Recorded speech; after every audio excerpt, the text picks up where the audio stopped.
यहाँ पर आपको बोलने वाला हो सकता है उसमें से कुछ बातें सुनने में आपको कड़वी भी लगे, लेकिन एक एक बात सच है। जब भी आप दुखी होते हो तो उसकी सिर्फ एक वजह है, जैसा आप चाहते हो वैसा नहीं हो रहा है, यानी कि ये जिंदगी आपके हिसाब से नहीं चल रही है। तो अब जो मैं बोलने वाला हूं उसको ध्यान से सुनो। क्या जिंदगी ने ठेका लिया है आपकी सारी ख्वाहिशें पूरी करने का?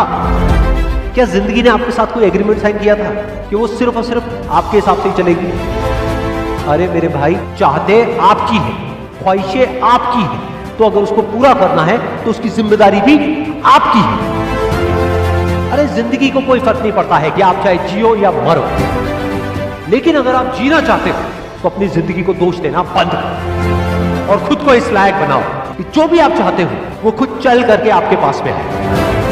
अपने दिमाग को सॉल्यूशंस पे फोकस करो, प्रॉब्लम्स पे नहीं। बैठे बैठे बस रोते मत रहो कि मुझे ये नहीं मिला, मुझे वो नहीं मिला, मुझे ये चाहिए, मुझे वो चाहिए। अरे भाई, अगर रोना आ भी रहा है तो रो लो, मन को हल्का कर लो, लेकिन उसके बाद अपने अंदर से अपनी पूरी एनर्जी से बोलो, बस अब बहुत हो, अब मुझे आगे बढ़ना। अभी तो मैंने ठीक से जिंदगी की शुरुआत भी नहीं करी है, अभी तो आगे पता नहीं क्या क्या करना है। आपके अंदर ताकत की कोई कमी नहीं है, बस उस ताकत को पूरी तरह से समेट कर इकट्ठा करना है और एक जगह पर फोकस करना है।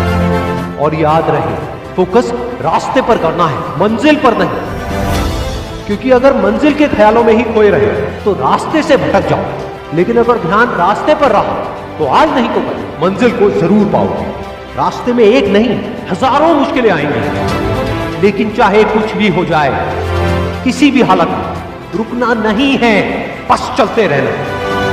अगर कभी थक जाओ तो कुछ देर आराम कर लेना, लेकिन किसी भी हालत में रुकना नहीं है, बस चलते रहना। कभी गुजरा हुआ कल तो कभी आने वाला पल आपको रोकने की पूरी कोशिश करेगा, कभी रुलाएगा तो कभी डराएगा, लेकिन आपको रुकना नहीं है, बस चलते रहना। अगर आप खाली हाथ आते हैं और खाली हाथ चले जाते हैं तो आपका पुरुष योनि में जन्म लेने का कोई अर्थ ही नहीं बना। आगे बढ़ने के लिए तकलीफ का होना जरूरी है, क्योंकि छांव आते ही इंसान के कदम रुक जाते हैं और धूप में कभी कदम नहीं रुकते हैं। ज़रूरी नहीं कि हर चीज़ आपको किताबें और यूनिवर्सिटी में ही पढ़ाया जाएगा। बहुत से चीज़ें हैं जो आपकी खाली पेट और खाली जेब सिखाएगी, जो आपको कोई टीचर नहीं सिखाएगा। कहते हैं जरा सी छेद क्या हो गई मेरे जेब में, सिक्कों से ज़्यादा तो मेरे रिश्तेदार गिर गए। लाइफ में सबका स्ट्रगल होता है, हम लोग के भी लाइफ में बहुत तकलीफें आई थी। ज़िंदगी में इतने तकलीफ देखे कि अब अगर तकलीफ नहीं होता है तो तकलीफ होता है। ज़िंदगी ने उस मुकाम पर लाकर छोड़ा है जहाँ पसंद तो बहुत कुछ है, लेकिन चाहिए कुछ भी नहीं।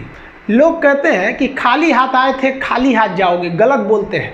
लोग भले खाली हाथ आते हैं, लेकिन जब जाते हैं तो अपने साथ कुछ संस्कार, कुछ यादें छोड़ जाते हैं। एपीजे अब्दुल कलाम खाली हाथ तो आए थे, क्या खाली हाथ गए? हमारे जितने देश के लोग हैं उन देशवासियों के लिए एक प्रेरणा के स्रोत बन गए हैं। लेकिन अगर आप खाली हाथ आते हैं और खाली हाथ चले जाते हैं तो आपका पुरुष योनि में जन्म लेने का कोई अर्थ ही नहीं बना। अपनी मंजिल को भुला कर जिया तो क्या जिया, है दम तुझ में तो उसे पाकर दिखा। लिख दे खून से अपनी कामयाबी की कहानी और बोल उस किस्मत को कि है दम तो मिटा के दिखा। इसलिए कभी किस्मत को मत कोसिएगा, अपने हौसले से अपनी कहानी लिखिएगा। पसीने की स्याही से जो लिखते हैं अपने हौसले के इरादे, उनके मुकद्दर के पन्ने कभी कोरे नहीं होते। देखिए, शिक्षक और सड़क ऐसी चीज है जो खुद तो अपने जगह पे रहती है और दूसरों को मंजिल तक पहुंचा देती है। जितने स्टूडेंट हैं, आप जागो, आपको हम बताए भी थे, हमेशा बोलते हैं अधिकार कभी मांगने से नहीं मिला, इसे छीनना पड़ेगा। अगर कोई व्यक्ति आपको पहली बार धोखा दिया तो इसमें उस व्यक्ति का गलती है, लेकिन वही व्यक्ति अगर दोबारा धोखा दिया तो इसमें आपकी गलती है। सबसे समझदार होके चलिए और मिजाज में कुछ सख्ती भी रखिए। लोग पी जाते अगर समंदर खारा नहीं होता तो थोड़ा सा सख्ती भी बना के रखना चाहिए। इस दुनिया के कुछ दस्तूर हैं, आप किसी के लिए कितनी भी भलाई कर दे वो याद नहीं रखेगा, ये दुनिया का दस्तूर है। और आपकी गलती को कोई भूलेगा भी नहीं, इसे आप बुरा नहीं मानिए, ये दुनिया का दस्तूर है, इसे आप चेंज नहीं कर सकते। जैसे सूरज पूरब से निकलता है वैसे ही ये चीज़ें होंगी। लेकिन हम आपसे कहते हैं, आप दुनिया में आज कई लोग होते हैं दूसरे को लगते हैं सिखाने, आप क्यों दूसरे को बार बार ज्ञान देने लगते हैं? आप अपने आप को क्यों ज्ञानी समझने लगते हैं? दूसरे को सुधारने की कोशिश मत कीजिए, बल्कि खुद सुधरिए। आपके आपके सुधरने से हो सके कि पृथ्वी से एक बुरा इंसान सुधर जाए। आप समाज में जहाँ भी रहेंगे तो आपके पास बहुत सारे लोग आएंगे, कुछ गलतियाँ भी करेंगे, कुछ अच्छा काम भी करेंगे। जब भी किसी की प्रशंसा कीजिए तो पूरी महफिल में कीजिए कि ये व्यक्ति ने अच्छा काम किया। लेकिन अगर किसी की शिकायत या उसकी आलोचना करना है, उसे डांटना है, तो उसे अकेले में समझाइए और डांटने के बाद उसमें इस तरह से कर दीजिए, उसमें प्रशंसा मिला दीजिए। कोई गलती कर दिया, मान लीजिए आपका छोटा भाई नहीं पढ़ाई किया, गलत कम नंबर लाया, तो उसे डांटिए कि, लेकिन अकेले में डांटिए कि इतना कम नंबर क्यों लाया। फिर उसे उसी में एक पॉजिटिवनेस जोड़ दीजिए, तुम्हारे में इतना मेहनत है, हम इसलिए डांट रहे हैं कि तुम कर सकते थे लेकिन क्यों नहीं किए। मतलब आप केवल इसे निगेटिव मत बोलते रहिए। और किसी भी रिश्ते को अगर बिगाड़ना है ना, चाहे कितना भी गहरा रिश्ता क्यों ना हो, उसकी कमियों को डेली कोंचते रहिए। तुम ये किया, तुम ये किया, तुम ये किया। यार दुनिया का कोई रिश्ता चौपट हो जाएगा। गलतियां सबसे हो जाती हैं, लेकिन दोबारा गलती नहीं होना चाहिए। जब भी किसी की आलोचना करिए तो उसमें एक छोटी सी प्रशंसा जोड़कर ही उस आलोचना को खत्म कीजिए कि शुरुआत तो डांटने से किए थे, बाद में उसका हौसला बढ़ा के हंसी मजाक में उसे निकाल दीजिए। बीच बीच में उसे फिर एहसास दिलाइए, लेकिन बार बार कमियों को नहीं गिनाना।